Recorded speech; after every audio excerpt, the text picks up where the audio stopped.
Vendredi 23 avril 2021, bonsoir à tous, c'est l'heure du Prime News sur My Media Prime Television. Nous ouvrons ce journal. Après qu'une violente tornade ait détruit des bâtiments du collège Sétique de Kouti dans la commune de Koutaba il y a 5 mois, les députés de l'UDC sont passés à l'acte, faisant don de tôle pour l'achèvement des travaux de réhabilitation du dit bâtiment. C'était le 16 avril dernier 2021. Plus de précisions dans ce reportage. Les travaux de réhabilitation d'un des bâtiments sinistrés du Sétique de Kouti dans la commune de Koutaba vont finalement se poursuivre, car les honorables Koupit Clarisse Peyou et Mbouangwere Rainatou, dans le cadre de l'agenda parlementaire conjoint le 13 avril, ont fait don en tôle pour l'achèvement de ces travaux le 16 avril passé. N'ayant plus de toiture depuis plus de 5 mois, car empêché par une violente tornade, ce bâtiment principal du collège d'enseignement technique industriel et commercial de Kouti contraignait les apprenants des classes de 3e année couture, électrique et maçonnerie à se serrer dans une même salle, séparées par des cloisons. Nous avons certains problèmes dans cet établissement, c'est-à-dire nous avons un bâtiment là, il y avait les tôles, mais le vent a soulevé les tôles. Nous sommes très serrés là. On demande vos aides, s'il vous plaît, aidez-nous pour pouvoir arranger ce bâtiment. Les travaux de réfection avaient été entrepris par les parents d'élèves.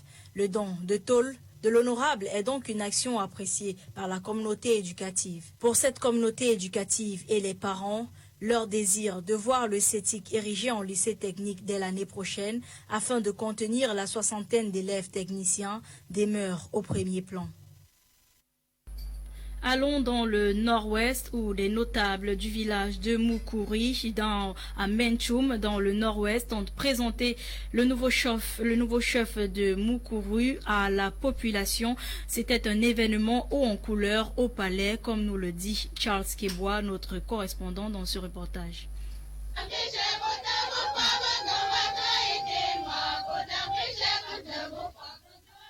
Notables and kingmakers of Mukru village in Menchum Valley subdivision, Menchum division of the Northwest, April 21st, 2021 at the Mukru Funds Palace Plaza, presented the new king of Mukru to the population. The new king, Njida Nelson Zo, a custom inspector, takes over from Fonfoto Athanasius Angi, who ruled Mukru village from 1975 to 2020. Anywhere, bro, with the outside, if you be get some feeling for a mind, say, village, you get this kind of thing. You get enough land, you get all things from you. Just come you take your land, do a development. Come you open your farm, you get all things they find. You don't get problem. Like chieftaincy, you are president and say, you say me all young people they come, put join hand, you carry on Mukuni go before. And Mukuni don't begin from today, now only for continue the advance. Our community will never finish. Now they will get what she don't be there because the matter of them all. Performing the enthronement rituals, the notables and kingmakers assured their unflinching support to their new chief as the rightful heir of the throne. I believe, say, the fund, like a young man, he's not up to 40 years, and they used to rally behind him. We are the old old. If the youth can gather, they rally behind the young man, who is a young fund, I believe that more development will come to Mukru. Because we, Papa, there would not be the way you the one. The new chief of Mukru, His Royal Highness Jida Nelson Zo, is expected to solve outstanding problems and disunity amongst the people of Mukru, especially amongst youths against the elders, a challenge the newly enthroned fund said will work with all to enhance unity, development, and the culture of the Mukru people. We get plenty people really different from outside, both for Cameroon and for out of Cameroon. There's plenty. Where they know the thing about the village, because I don't know what to be the reason. Today we will turn a new page so that we start write the history of the project in golden letters. And we count on all of them to come. Everybody has room. Let us contribute for the development of Mukru. It should be noted, Mukru village remains the leader, now with a fund, the light of Menchum Valley, as God has planned.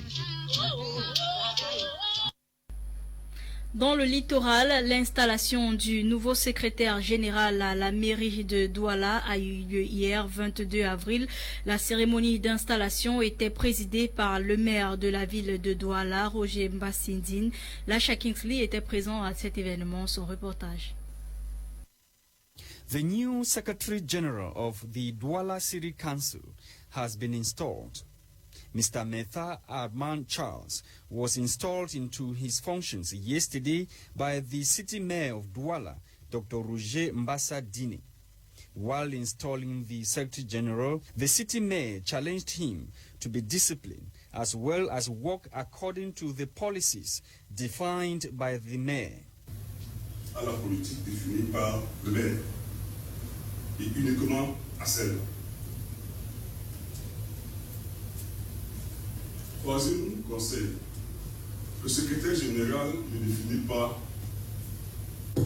les services qui doivent lui être attachés directement. Il travaille avec les services qui lui sont fournis par le maire, parce que c'est le maire qui arrête l'organigramme. Les services ont été mis à disposition. D'abord la coordination générale des services, mais il y a également. According to the new Secretary General, Mr. Metha Armand Charles, he is more than ever before ready to work according to the policies defined by the mayor in order to attain performance. I have to enhance the discipline first, because if you have to attain the performance, you must pass through the discipline. So the first thing I have to do, as the mayor said it, is to install the discipline in order to attain a performance. It's the main thing I have to do. The others will come on the field into what the mayor of the Douala City Council will prescribe. Mr. Metha Armand Charles was appointed by a presidential decree on April 9, 2021. Before his appointment on April 9, Mr. Metha was the sub-director of equipment and maintenance at the Ministry of Decentralization and Local Development. He is married and a father of 4. L'insalubrité causée par des matières plastiques est grandissante depuis des lustres dans la ville de Douala. C'est le constat fait à Bilongué, un quartier de Douala 3e. Les causes et les conséquences de ce phénomène sont évoquées dans ce reportage que signe Quentin Etapé. Des bouteilles en plastique et toute autre matière écument les passages d'eau qui traversent les quartiers pauvres comme celui de Bilongué, situé dans l'arrondissement de Douala 3e, département du Vouri. Pendant les périodes du soleil, certains tentent de faire le recyclage et les entassent, comme vous le voyez en image. La présence de ces objets en matière plastique dans l'environnement entraîne la pollution visuelle et atmosphérique à travers les odeurs libérées par les égouts. En empêchant la circulation des eaux de ruissellement en saison de pluie, ces matières plastiques causent de nombreuses conséquences dans la vie des populations riveraines. Quand nous avons des inondations, nous sommes obligés de fermer les portes pour que ces plastiques ne pénètrent pas à l'intérieur. Mais nous avons des déchets, les microbes qui pénètrent. Après le départ d'eau, nous sommes obligés de désinfecter l'intérieur avec l'eau de Javel jusqu'aux alentours. Comme cela ne suffit pas, les inondations ont souvent entraîné les pertes en vies humaines. Il y a tellement d'infections et en plus des enfants, c'est noir là du jour au lendemain, comme s'il n'y avait rien. Même des grandes personnes. On a déjà eu plusieurs morts aussi à cause de cette eau. Si l'on assiste à ceci, c'est à cause de l'incivisme de certains individus qui, au lieu de jeter les déchets dans les endroits propices, ils préfèrent les déposer dans la nature, mais comme l'État aussi a sa part de responsabilité à assumer. Le problème de l'heure, Covid-19, on a peur de la saleté. Que le gouvernement nous cure ce drame. Toutefois, si chacun prenait ses responsabilités en main, ce phénomène. Allons dans le sud-ouest. Le modérateur de l'église presbytérienne du Cameroun, le révérend Fonky Samuel Forba, a institué et intronisé le révérend Forcham Ezekiel en tant que secrétaire presbytériel du Fako Nord et pasteur de l'église presbytérienne de Boya. Cérémonie qui a eu lieu à OIC Boya Town. Prise de précision avec Clarisse Ekoe.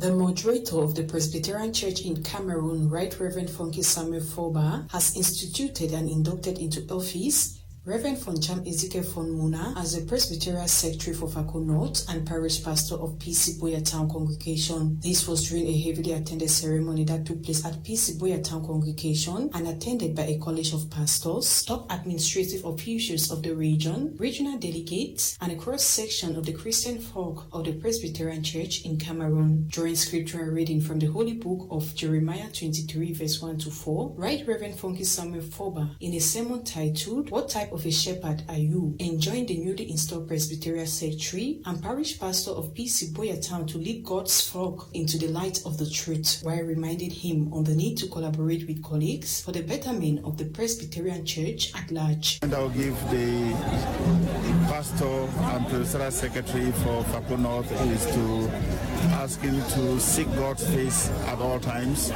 and be closer to his Bible so that God, through the power of the Holy Spirit, will empower him for service and make him to grow this presbytery and grow the church in the days ahead.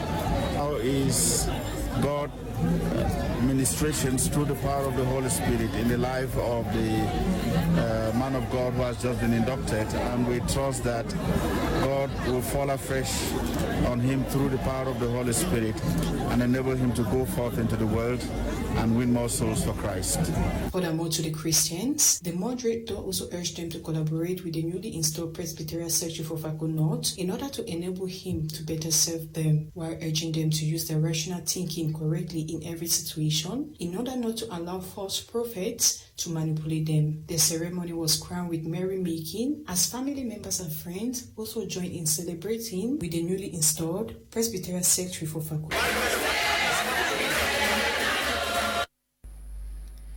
CAGIED, c'est une organisation non gouvernementale qui a récemment lancé une campagne dans le but de promouvoir la paix, ceci dans le cadre du Conseil de sécurité des Nations Unies. Ce même projet a déjà formé plusieurs femmes et hommes en tant qu'ambassadeurs de la paix. Charles Kebois, une fois de plus. The Center for Advocacy in Gender Equality and Action for Development, CAGIED, April 22nd at the Bamenda 3 Council Hall, launched a campaign dubbed She Build Peace and a handbook for community peace clubs, with the essence of promoting the United Nations Security Council Resolution UNSCR 1325, where Clotilda, founder and CEO CAGIED, said there is awareness at national level as to women's participation, but at grassroots level, it is realized more of it is being said than done. The simplified handbook for community peace clubs on the UNSCR 1325 objectives, which spells down modalities to facilitate works for community peace ambassadors under the 4 pillars of the UNSCR 1325 of promoting women participation in decision-making, preventing and protecting women from gender-based violence, and the restoration of peace process and reconstruction of program through gender mainstreaming. CAGIED aims at building peace from the grassroots. This we are doing through the simplification of the United Nations Security Council Resolution document, which we have simplified. We have written it in a simpler language, in a way that women and men at the grassroots can understand what participation means to them, what protection means to them, and what prevention means to them, and what it means to participate in the process of recovery and rebuilding their communities. The project at its pilot phase in the Bamenda 1 and 3 council areas, CAGIED engaging men and women and setting up peace clubs in these local communities have trained community peace ambassadors in Bamenda 1 and 3 municipalities.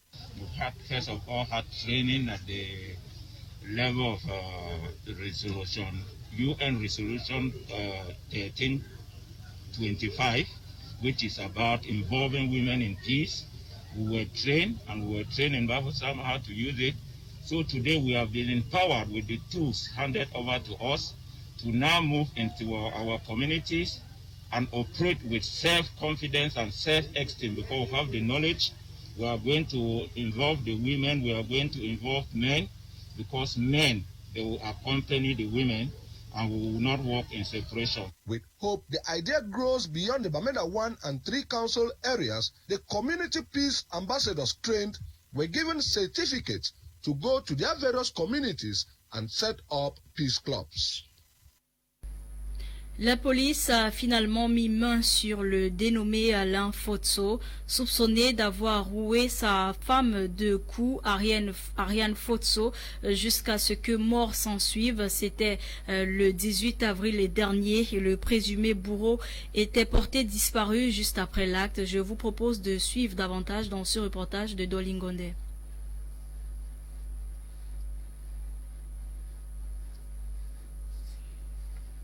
Nous y reviendrons certainement. Le ministre délégué chargé à la présidence, Joseph Betty Assomo, a conduit une mission au Tchad pour représenter le chef de l'État, son Excellence Paul Biya, aux obsèques du président tchadien Idriss Déby Itno. Le message scellé du chef de l'État camerounais a été remis au commandant du conseil militaire tchadien, Mahamad Déby, fils du défunt président tchadien. Le compte rendu avec Fon Quinta. The minister delegate at the presidency in charge of defense, Joseph Betty Assomo, is in charge for the funeral of late Chadian President Idriss Déby Itno, taking place in the capital N'Djamena today. Minister Betty Assomo was bearer of a suit message from Cameroon's leader Paul Biya to head of Chadian Military Council General Mahamat Kaka Idriss Déby, son of late Chadian President. Upon arrival in Chad's capital city N'Djamena Thursday, April 22, Minister Betty Assomo was granted an audience by Mahamad Idriss Déby, during which he handed over the sealed message. Sauver, dire quoi que ce soit sur le contenu de ces plaies, puisque je l'ai porté étant enfermé. Naturally, I can't tell the content of the message because it was sealed. Des relations qui unissent nos deux pays, le Cameroun et le Tchad. But I think it is about the relation between Chad and Cameroon that brought our nations historically, geographically, culturally, and sociologically linked. Nous sommes engagés avec le Tchad. We are engaged with Chad in the fight against different security challenges, especially Boko Haram. Boko Haram. The funeral ceremony for late President Idriss Déby is being held in Chad's capital N'Djamena, with hundreds of troops paying their last respect to the leader. French President Emmanuel Macron and other African heads of state answered present at the ceremony today, despite rebel warnings they should not attend for security reasons. Mr. Idriss Déby was killed on Tuesday while leading troops against the Front for Change and Concord in Chad. Le Festival international du film camerounais, en abrégé CAMIF, une plateforme qui a pour but de promouvoir l'industrie du cinéma camerounais à travers le monde. L'édition de 2021 qui a débuté le 19 avril à Boya s'achèvera donc ce samedi 24 avril. Cette année, plus de 60 films nationaux et étrangers ont été promus. Clarisse Ekowe, une fois de plus.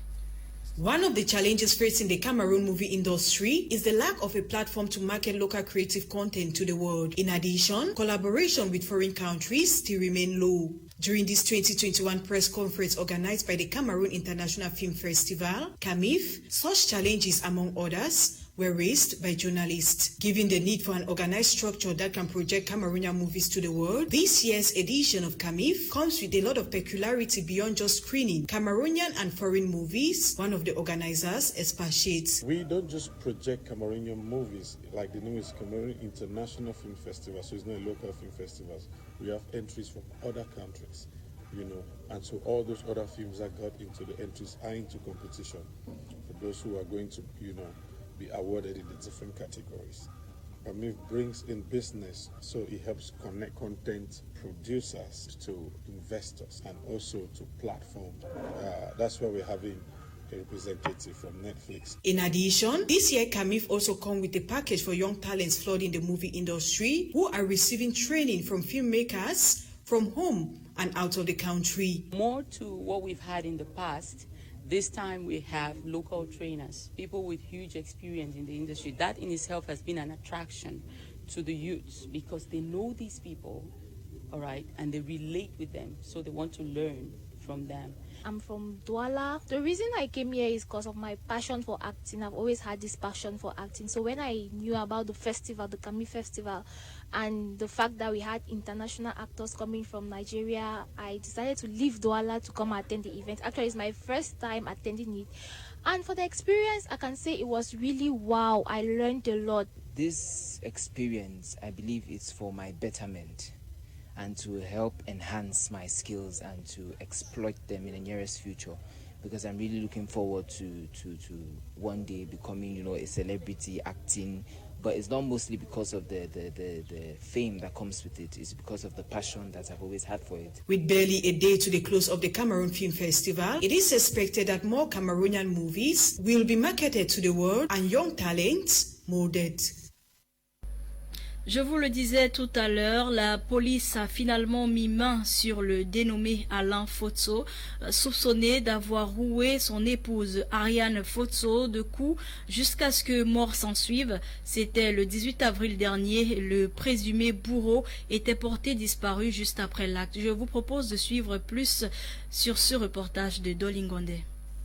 This is another case of domestic violence claiming the life of another Cameroonian lady shortly after that of a Cameroonian US-based couple split the net recently. Here is the now deceased Ariane Fotso and her husband Alain Fotso captured dancing during their wedding. It was only in December 5th, 2020 that they both decided to tie the knots traditionally, legally and religiously in what was intended to be a long-lasting union filled with joy and happiness. Besides all odds, the beautiful journey has now come to an end as death has set both Alain and Ariane go pathways. Ariane, 28, and Alain, 30 years of age, are said to have experienced a series of domestic violence attacks few months after their marriage.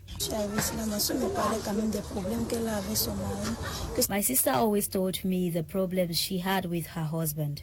She told me she was constantly being ill-treated by her husband, and she once told me her husband even threatened, "If I kill you now, no one will do anything to me. Besides, who do you have apart from your old grandmother?" Unfortunately, these threats were taken lightly as the father of Ariane, who was also aware of this habitual scene of violence between his daughter and her husband, intervened in a self-initiated approach, though in several occasions by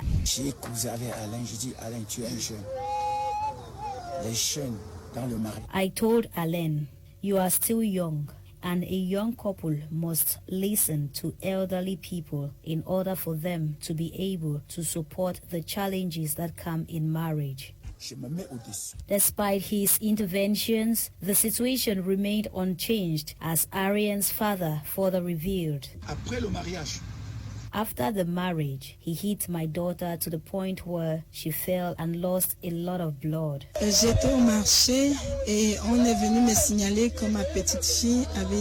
I was in the market when I was told that my granddaughter had been beaten all night long. I hired a commercial motorbike and got to the scene, seeing my granddaughter exhausted, and I asked her what had happened, and she said, "Grandma, Alain Fotso had killed me." Immediately, she was rushed to the hospital, though in a deplorable state, where she finally died. And according to paramedics, she had incurred a fracture on the skull due to the domestic violence. And on the mind of every mourner, the big question stands: what might have prompted a young man to have beaten his newly wedded wife to this extent? But according to local sources, Alain Fotso, who is a local farmer, had suspected his wife of having an extramarital affair. After the act, the grape and berry farmer absconded, but as fate would have it, Alain Fotso is said to have been apprehended by the police forces in Banjul. Alain is also said to have had 4 children with his now deceased wife Ariane before their marriage, whose ages range from 10, 7, 5 and 1 year old. Et c'est ainsi que nous mettons fin à l'édition de ce jour qui a été coordonnée par Lasha Kingsley. Ewane Eli Nolinga était à la production. Madame, Messieurs, merci d'avoir été des nôtres. Sur ce, bonne soirée.